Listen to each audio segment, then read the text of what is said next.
We recommend listening to the CW Pod with a glass of Steeple Ridge Bourbon. Grown, distilled, well-rested, and bottled in Erling, Iowa. Now from the Channel Seed Studios, this is the CW Pod, fueled by Steeple Ridge.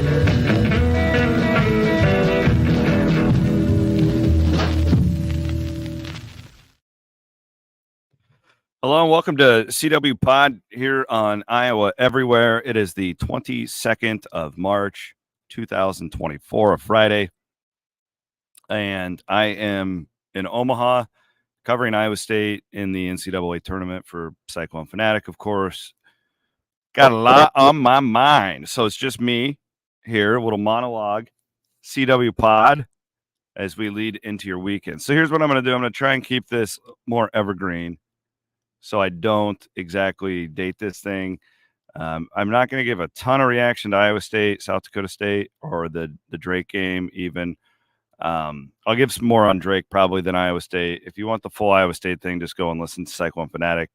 I don't want to completely just say all the same things again. But mainly I want to talk about some big picture college sports here.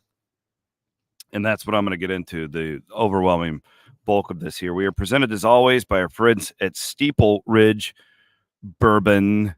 Go and pick yourself up a bottle for the weekend, for the March Madness. I prefer the black label. The white label is best for folks who maybe are just dipping their toes into the bourbon scene, a little less alcohol content, a little easier on the palate. Black label is perfect for me.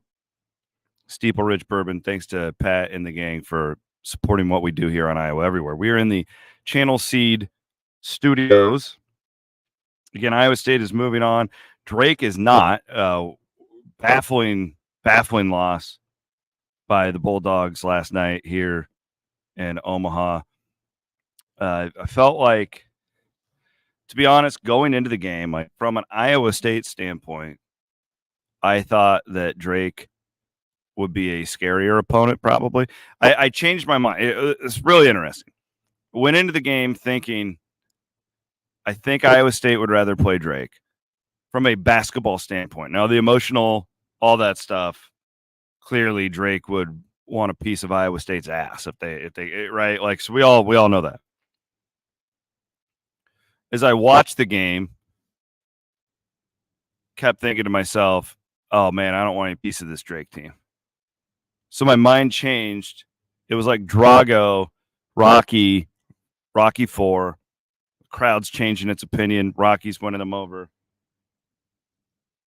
And by the end of the game, like it just, Drake just couldn't make a shot. They couldn't get the job done. And it was eerily similar to their loss last year in the NCAA tournament. Some odd subbing by Darren DeVries, I thought, late in that game. But a tough season for the Dogs. I thought they were the better team in that game. I think if they play Washington State in a best-of-7 series, Drake wins it. But it certainly wasn't the case. Certainly wasn't the case on Thursday night. Washington State, as far as a matchup for Iowa State goes, I'll say this. Iowa State better not screw around on the half court too much with this team, because they are the second longest team in all of college basketball. Everybody's like 6'8" or above, other than a 6'3" point guard, which is pretty big. And Iowa State's going to have to win that game in transition. Washington State's one of the slowest tempo teams in college basketball, so it does create matchup problems for Iowa State. Iowa State has to turn them over. That's the key. You get into the half court, it's going to be Momcilovic is not going to be able to do that stuff. Ward's not going to be able to do that stuff as much against Washington State because of that length. So I don't want to get too much into that, because, again, this podcast is about other things. And specifically, we're watching a great NCAA tournament game, an amazing atmosphere last night. And these tournament games are so weird when you're at them in person, because, in the second half of the game last night, at one point, they had the Oakland, Kentucky game on the big screen here in Omaha.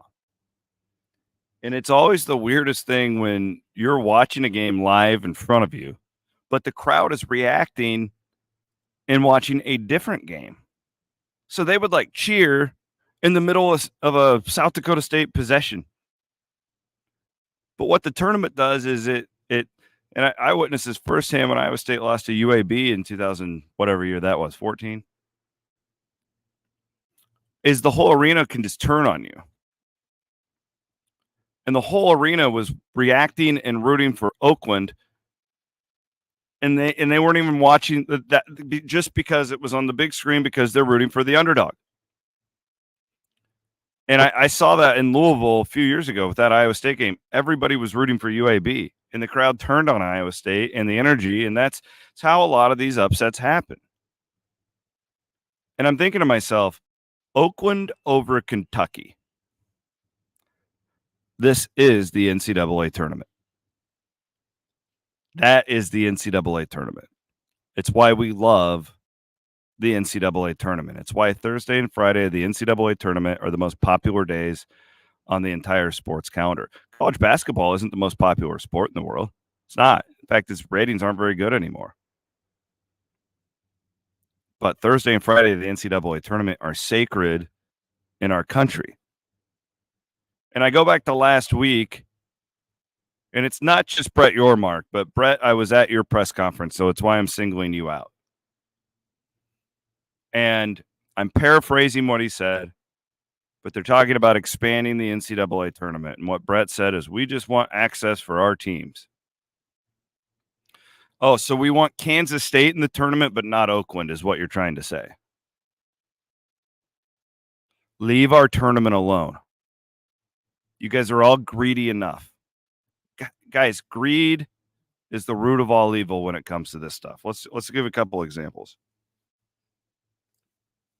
Washington State is a great example. Did you all see that fan base in Omaha? They were incredible. They were incredible. What's their future like? And that's they've been blessed. Did you see that fan base that Drake had last night? Did you see South Dakota State's fan base last night?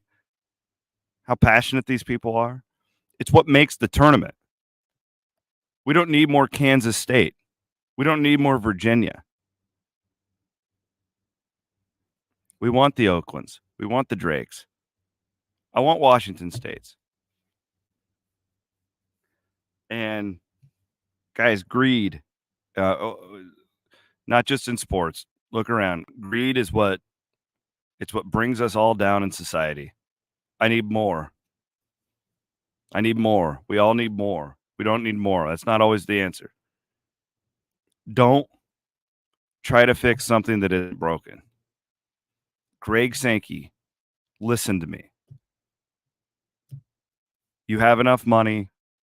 Your programs have enough resources. This is what's wrong with college athletics because nobody looks out for the greater whole. You're all greedy.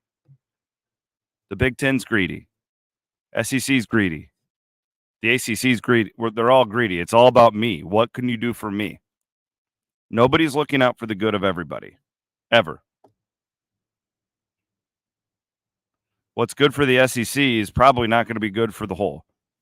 Like Brett Yormark, I understand. Of course you want Kansas State in the tournament. It's your job. Your job is to monetize the Big 12 conference. Just like every other commissioner, that's their job. Monetize their own conference, right? Well, that's the problem with our sports. It's because nobody looks out for the betterment of everything. It's like the NFL, right? Like, which I hate it when people do this, and I apologize in advance. It's not always the best thing to just, well, this is how the NFL does it, or this is how Major League Baseball does it, because it's not the same thing, right? Like Oakland's players, do you think they have NIL money? They don't.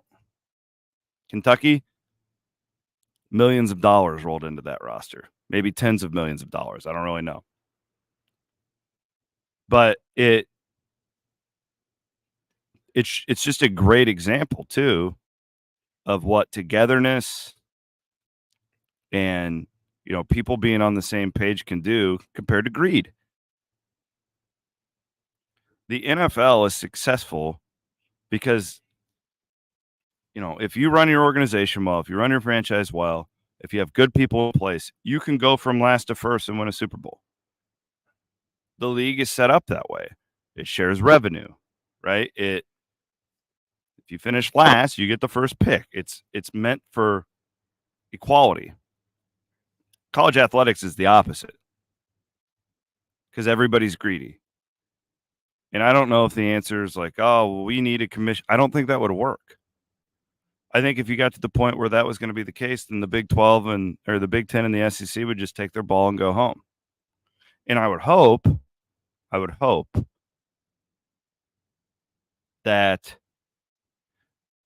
fans would revolt. I don't think they will. I mean, I don't foresee. I mean, we've seen it in our state, right? If the Big 12's imploding, like there's not a lot of Iowa fans that have sympathy. And that's a shame, right? Like I would hope there's a lot of sympathy for Washington State and Oregon State right now. I see some, but mostly it's just people be like, well, my school is going to be okay. I hope if they expand this tournament and do what they're saying, that there's a huge fan revolt, that we collectively come together and push back. Do not ruin our tournament.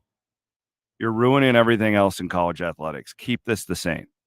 I beg you, don't screw with the NCAA basketball tournament.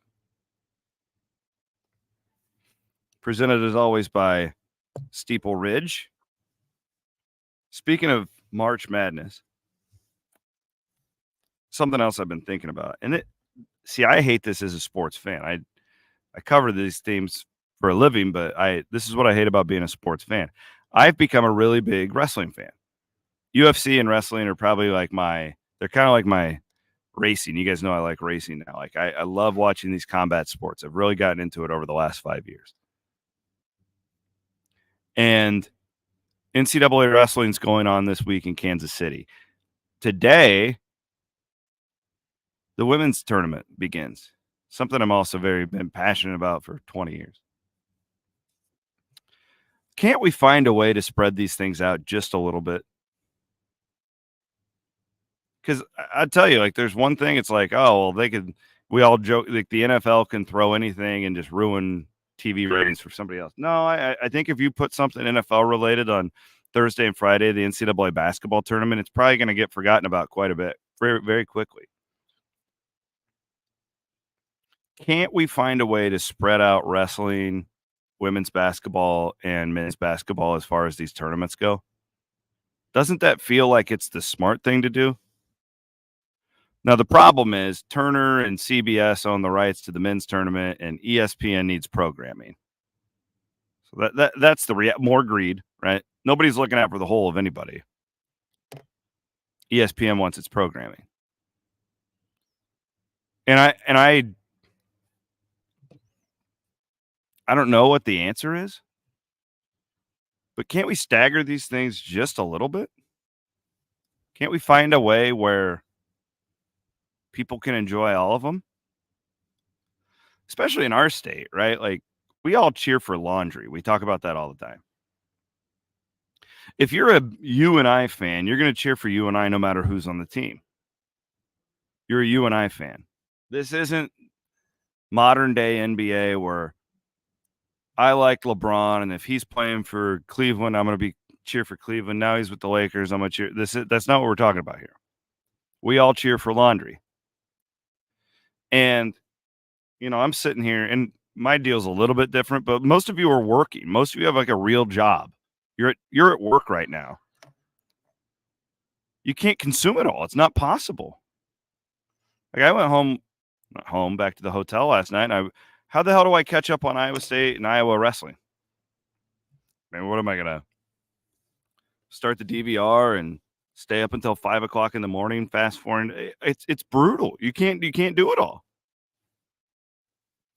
I don't know what the answer is, but it feels like if there was somebody in charge, the betterment of everybody, they'd figure out a way to stagger this freaking thing. I hate it.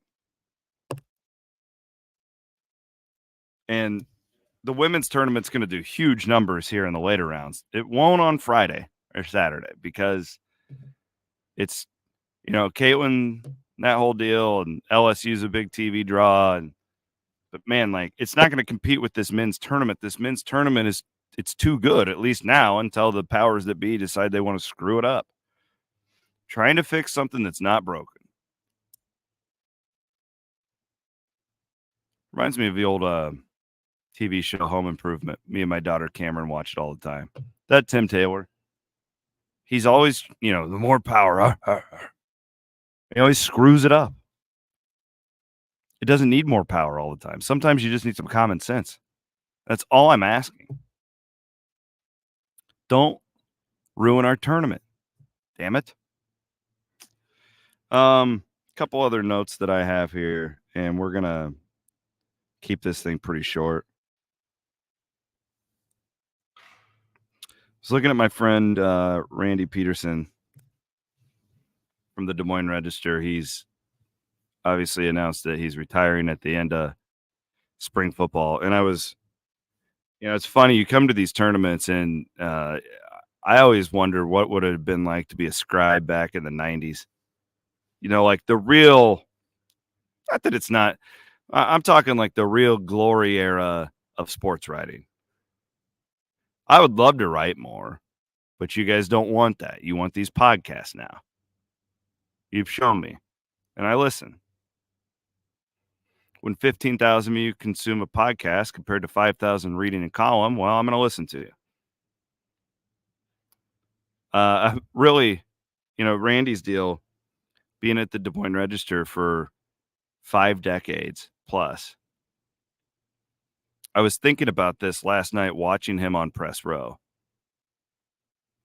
Will that ever happen again? Like in history, I wonder, I was thinking about this. Would it even be possible to stay with one organization as a sports writer for that long in the future? And the reason I say that is not, it's because everything changes so quickly now. The biggest struggle I have in what I do on a daily basis is knowing how to properly get people our content,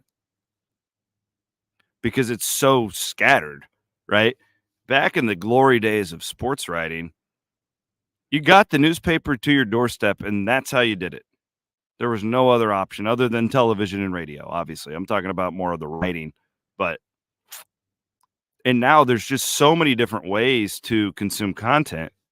Is it possible for a person in this field to be anywhere for 50 years in the future? And I don't think it is. Because like the parent company of the Des Moines Register, Gannett's, like they've been overtaken by a hedge fund. It could be sold tomorrow. And like the audio companies, it's brutal out there. It's like, well, we used to sell all these 30-second commercial ads, and well, now we got to do the podcast, and we got, right? Like it's brutal.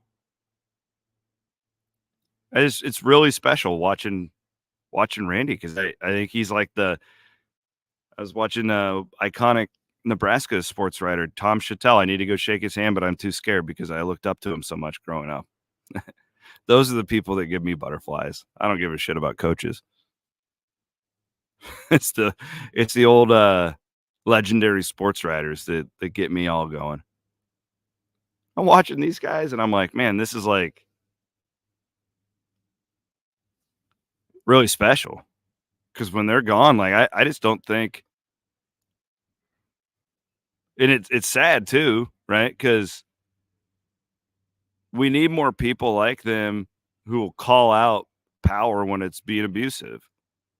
And I'm telling you, Greg Sankey, Brett Yormark, Big Ten guy, I always forget his name now. Jim Delaney's the one who started all of this. Big Ten is the root of all evil, in my opinion, when it comes to all this stuff. The SEC is now joined them. Like, it's insane that the Pac-12 conference is no longer going to exist. It's insane. It is a freaking shame. The ACC right now, you've got Clemson and Florida State suing the conference. That conference will not exist in a year and a half. I promise you. It is going the way of the Pac-12. This is what will happen. Mark it down right now. I'm saying it on March 22nd, 2024. These other schools are currently, I'm talking Louisville, Pitt, whoever. They're looking around and being like, this isn't sustainable. All these guys are trying to leave. They're suing us. We need to find a place to land. They'll go to the Big 12. In one way or another. I don't know how it's. And then the Big 12 is just going to be this giant conference that has like 3 divisions. There's going to be 4. It'll be Virginia, North Carolina, Clemson, and Florida State. They're going to go to the Big 10 and the SEC. You're going to have a giant ass Big 12. But it will happen just like the Pac-12 did. I promise you. It's going to be the middle schools in those leagues that jump because they want to make sure they have a landing spot. I promise you. It's just greed. And we need like these old school writers, and hopefully my generation in sports media can pick up where those guys are passing the torch to, but we've got to call these people out for this. Like, and it starts with fans. Like you can't just accept it. Nobody wants an 80-team NCAA tournament. I don't need Kansas State in the NCAA tournament this year. We watched Virginia. They shouldn't have been in the tournament. That should have been Indiana State. And SEC struggled on day one. I think Greg Sankey's not trying to get guaranteed bids and crap like that in the future. Bigger and more greed, and it's not always better.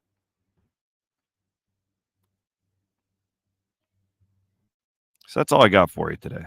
Really a doomsday downer pod. No, I love this tournament. It's the best. The first weekend's the best 4 days of the year. And I want the women's tournament to grow. I want NCAA wrestling to grow. And I don't know how they can do it competing with this. It just doesn't. It's impossible to follow it all. There's too much going on. Fans only have so much time. We have kids. We have college kids. You got school to go to. There's stuff happening. We still have to live our lives. There's too much. We can't handle it all.